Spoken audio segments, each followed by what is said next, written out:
குலுக்கு குலுக்கு குலுக்கு குலுக்கு குலுக்கு குலுக்கு நல்லா குலுக்கு. எனக்கு எனக்கு எனக்கு எனக்கு லக்கு நல்லா கொட்டி கிடக்கு. நீங்கள் வந்து சந்தானத்தை எங்கே போனாலும் புகழ்ந்து பேசிக்கிட்டே இருக்கீங்க. அவர் வந்து உங்களுக்கு படத்தில் ஃபுல்லாலாம் எதுவும் கொடுக்கவே காணுமே அப்படின்னு சொல்லி, சந்தானம் படத்தில் ஃபுல்லாக வேணால் கொடுக்கலாம், கொடுக்காமல் இருக்கலாங்க. என் வாழ்க்கையில் ஃபுல்லாக தாங்க அவர் தாங்க கொடுத்துட்ருக்காரு. அது எனக்கு பழகின ஆளுங்களுக்கு மட்டும்தான் தெரியும். அதனால் வரலாறு தெரியாமல் ஏதோ ஒன்று பேசி விட்டு போயிடுறாங்க. பார்த்தீங்கன்னா கண்டிப்பாக அவர் வந்தோடனே இந்த டயலாக் நிச்சயமாக சொல்வார். வெந்து தணிந்தது காடு, படத்தோட பேரை சொல்லிட்டு வணக்கத்தை போடு அப்படின்வார். இப்போ நான் யாரை கூப்பிட்டு போகிறோம் உங்களுக்கே தெரியும். ஸோ கூல் சுரேஷ் அவர்களை அன்போடு பேச அழைக்கிறோம்.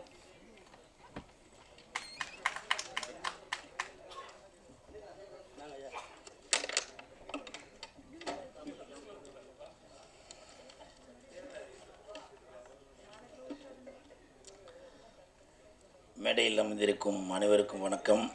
பத்திரிகை நண்பர்கள், ஊடக நண்பர்கள், இணையதள நண்பர்கள் அனைவருக்கும் வணக்கம். முக்கியமாக டைரக்டர் ஆனந்த் சாருக்கு வணக்கம். அவருக்கு பக்கத்துணையாக இருந்த இயக்குனர் Chella sir, Gopi sir, manager Senthil sir, cameramen, assistant director எல்லாருக்கும் வணக்கம். மேடையில் பேசி கைத்தட்டல் வாங்குகிற அளவுக்கு நான் பெரிய பேச்சாளர் இல்லை. அதனால் தயவு செஞ்சு நீங்களே ஒரு தடவை கைத்தட்டிடுங்க. என்ன சார் பண்ணுறது?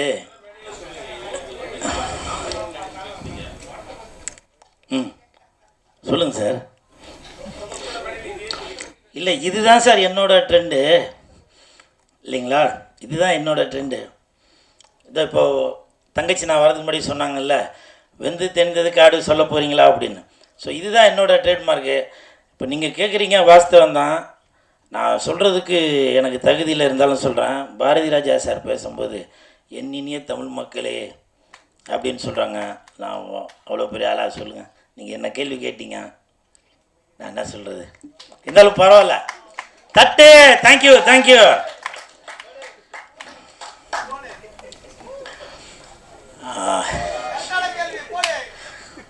இல்லை இல்லை, அப்படிலாம் இல்லைப்பா. எப்போவுமே நான் அவங்களுக்கு கீழே தான். இந்த படம் நான் நடித்ததில் ரொம்ப சந்தோஷப்படுறேன். நல்ல சம்பளம் கொடுத்தாங்க. அதற்கு கோபுரம் ஃபிலிம்ஸுக்கு என் மனமார்ந்த நன்றி. இதுக்கு முன்னாடி வெள்ளைக்கார துறை அந்த படத்தில் நான் நடிச்சிருந்தேன். அந்த படம் நடிக்கிறப்போ ப்ரொடியூசர் ஒரு நாள் கூட நான் ஸ்பாட்டுக்கு வந்து பார்த்ததில்லை. அதே மாதிரி இந்த படத்துக்கும் நான் வந்து பார்த்ததே இல்லை. ஸோ அப்படி ஒரு கண்ணியமான ப்ரொடியூசர் நம்பி கொடுத்துருப்பார் போல், நல்லா தரமாக இருக்கும் படம் அப்படின்னு. ஸோ அதே மாதிரி தான் ட்ரெய்லர் பார்க்கும்போதும் தெரியுது. நன்றி அன்பு செல்லியன் சார். அதே மாதிரி இப்போது ஒரு 2 நாளைக்கு முன்னாடி ஒருத்தங்க கேட்டாங்க, நீங்கள் வந்து சந்தானத்தை எங்கே போனாலும் புகழ்ந்து பேசிக்கிட்டே இருக்கீங்க, அவர் வந்து உங்களுக்கு படத்தில் ஃபுல்லாலாம் எதுவும் கொடுக்கவே காணுமே அப்படின்னு சொல்லி. சந்தானம் படத்தில் ஃபுல்லாக வேணால் கொடுக்கலாம், கொடுக்காமல் இருக்கலாங்க. என் வாழ்க்கையில் ஃபுல்லாக தாங்க அவர் தாங்க கொடுத்துட்ருக்காரு. அது எனக்கு பழகின ஆளுங்களுக்கு மட்டும்தான் தெரியும். ஸோ அந்த மாதிரி சினிமாவையும் தாண்டி எனக்கும் சந்தானத்துக்கும் ஒரு கனெக்ஷன் இருக்குது. உதாரணத்துக்கு ஏன் இந்த படம் நடித்ததே சந்தானத்தினால தான். சந்தானத்தோட மேனேஜர், இப்போ ப்ரொடியூசர் ரமேஷ் அவர்கள், அவர் தான் இந்த படத்துக்கு ரெக்கமெண்டேஷன் பண்ணி டைரக்டர்கிட்ட சொல்லி, இல்லை கூலுக்கு வந்து படம் ஃபுல்லாக வர மாதிரி எதனா ஒரு கேரக்டர் தரணும் அப்படின்னு சொல்லி, அப்புறம் சம்பளமும் முன்ன பின் இருந்ததால் மேனேஜர் செந்தில் சார்கிட்ட பேசி அப்படி இப்படின்னு ஒரு வழியாக கரெக்ட் பண்ணி எனக்கு இந்த படத்தில் நடிக்க வச்சார். இப்போ சொல்லுங்கள், சந்தானத்தினால தானே இந்த படம் கிடச்சிது. அதனால் வரலாறு தெரியாமல் ஏதோ ஒன்று பேசி விட்டு போயிடுறாங்க. பரவாயில்ல. இமான் சார், இப்போ வந்து வெயில் நேரம், வெயிலுக்கு ஏற்ற மாதிரி தான் பாட்டு போட்டிருக்கீங்க. குலுக்கு குலுக்கு குலுக்கு குலுக்கு குலுக்கு குலுக்கு நல்லா குலுக்கு. எனக்கு எனக்கு எனக்கு எனக்கு லக்கு நல்லா கொட்டி கிடக்கு. குலுக்கு குலுக்கு குலுக்கு குலுக்கு நல்லா குலுக்கு. நடுவுலையும் போட்டிருந்தாரு வாங்கி குலுக்கு அப்படின்னு. இமான் சார், உங்களுக்கு என் மனமார்ந்த நன்றி. எதுக்கு நன்றி சொன்னாக்கா, இந்த பாட்டுக்காக இல்லை, மாயோனே அந்த பாட்டுக்கு சந்தானம் சார் அழகாக இருக்காரா, இல்லை அந்த ஹீரோயின் அழகாக இருக்காங்களா, இல்லை அந்த 2 பேர் அழகாக இருக்கிறதுக்கு நீங்கள் போட்ட பாட்டு தான் காரணமா அப்படின்றது தெரியல. சந்தானம் சாருக்கும் இது வந்து அந்த மாதிரி ஒரு மெலோடி, அவருக்கும் ஒரு புதுசாக தான் இருக்கும். காஸ்டியூம்லாம் பிளாக்கில் ரெட்டில் நல்லா சூப்பராக இருந்துச்சு. அதுக்கு பாட்டு போட்டு கொடுத்த என் நண்பனுக்கு என் மனமார்ந்த நன்றி இமான் சார். காரணம் என்னென்னா, இங்கே நீங்கள் தான் கிங்கு. ஸோ இந்த ஹோல் டீமுக்கும் என் மனமார்ந்த வாழ்த்துக்கள். அப்புறம் இன்னொரு விஷயம், இப்போ நான் சமீபத்தில் இப்போ ப்ரொமோஷன் பண்ணுறதெல்லாம் கொஞ்சம் குறைச்சிட்டேன். காரணம் என்னன்னாக்கா, நிறையா பேர் சொன்னாங்க, நீங்கள் தேட்டருக்கே வராதீங்க, நீங்கள் நடிக்கிறதில் கான்சன்ட்ரேட் பண்ணுங்கள், நடிக்கலை. நானாங்க வேணான்றான்.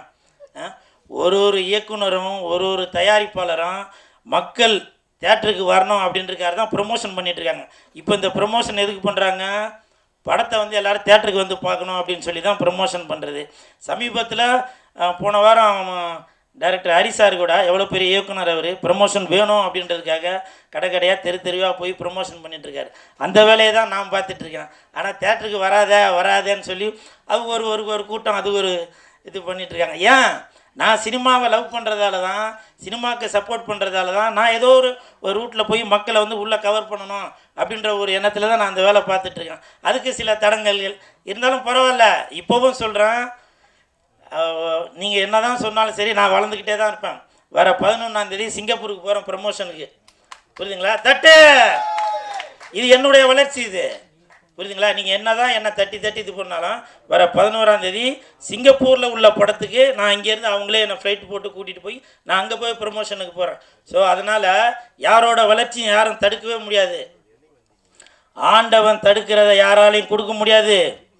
அன்பு சார் கொடுக்கறது யாராலையும் தடுக்கவே முடியாது.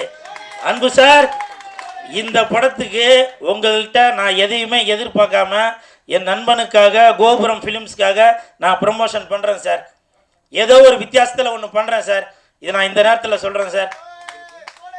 வரும்போது இப்போ இன்றைக்கி மத்தியானம் தான் எனக்கு வந்து அந்த சிங்கப்பூர்காரர் ஃபோன் பண்ணி சொன்னார், சார் வெள்ளிக்கிழமை மணிக்கு ஃப்ளைட்டு போடுறான் அப்படின்னு சொல்லி. ஏன்னா சனிக்கிழமை மணிக்கு அங்கே படம், வெள்ளிக்கிழமை மணிக்கு ஃப்ளைட் போடுறேன் சார். நான் சொன்னேன், இல்லைங்க, நான் நடித்த படம் வருது, என் நண்பன் நடித்த படம் வருது, எனது தயாரிப்பாளர் எடுத்த படம் வருது, நான் அந்த படத்தை ப்ரமோஷன் பண்ணிட்டு தான் வருவேன், அதனால் முடிஞ்சால் ஈவினிங் போடுங்க, இல்லை 11ஆம் தேதி காலையில் போடுங்க அப்படின்னு சொன்னேன். காரணம், இது என்னோடய டெடிக்கேஷன் தாங்க. இது செய்கிற தொழிலை வந்து தெய்வமாக நினச்சி பண்ணுறான். இப்போ நிறையா பேர் கேட்டாங்க, நீங்கள் வந்து அரசியலில் வந்து ஒரு கட்சிக்கு போய் ப்ரொமோஷன் பண்ண போயிருந்தீங்களே அப்படின்னு சொல்லி சொன்னாங்க. ஆமாம், ப்ரொமோஷன் பண்ண தான் போனேன். என்னை கூப்பிட்டதே 4 நாளைக்கு தான் கூப்பிட்டாங்க. திருவண்ணாமலையில் போய் ப்ரொமோஷனுக்கு 4 நாள் தான் கூப்பிட்டாங்க. நான் அங்கே பண்ணின வேலையை பார்த்து, என்னோடய டெடிக்கேஷனை பார்த்து அந்த அந்த வேட்பாளர் சொன்னார், தம்பி நீங்கள் போகாதீங்க, எனக்கு எலெக்ஷன் முடிகிற வரைக்கும் நீங்கள் இங்கே கூட இருங்க அப்படின்னாரு. அதற்கு காரணம் உண்மை, உழைப்பு, நேர்மை தான். நம்ம அந்த இடத்துல போயிட்டு சும்மா நேரத்துக்கு ஊழ கும்பிடு போடாமல், அவங்க என்ன, நான் வந்து அந்த கட்சியை சேர்ந்தவன் இல்லை இல்லையா, இருந்தாலும் என்னை நம்பி ஒரு ஒரு ஒரு தொழிலை கொடுக்கும்போது அதுக்கு நான் நேர்மையாக இருக்கணும், உண்மையாக இருக்கணும் இல்லையா. அதனால் அவங்க என்னுடைய டெடிக்கேஷனை பார்த்து நீங்கள் இருங்க தம்பி அப்படின்னு சொன்னாங்க. இது நான் எதுக்காக சொல்கிறேன்னாக்கா, நான் செய்கிற வேலையை நான் வந்து ரொம்ப ஆத்மார்த்தமாக செய்கிறேங்க. அதுதான். நீங்கள் என்னை தட்டணும் அப்படின்னு நினச்சிங்கன்னா அதை பற்றி எதுவும் இல்லை. நான் வந்து இப்போ தண்ணி உள்ளே போட்ட பந்து மாதிரி நீங்கள் இங்கே அடிச்சிங்கன்னா நான் அந்த பக்கம் வெளியில் வரேன் நான். புரியுதுங்களா? எனிவே, இந்த படம் இங்கே நான் தான் கிங்கு மிகப்பெரிய வெற்றி அடையும் கண்டிப்பாக.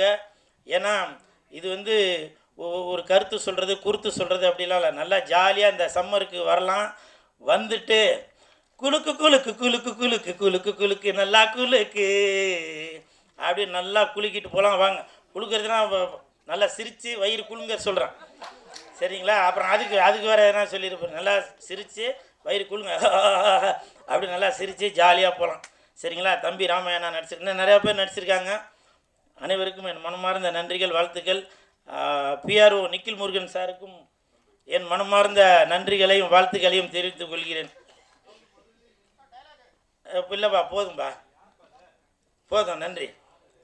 ஒரு கலைஞனை நீங்கள் தாங்க இப்படி தட்டி கொடுத்தாதாங்க அப்படி வளர்றது இல்லையா? தேங்க்யூ.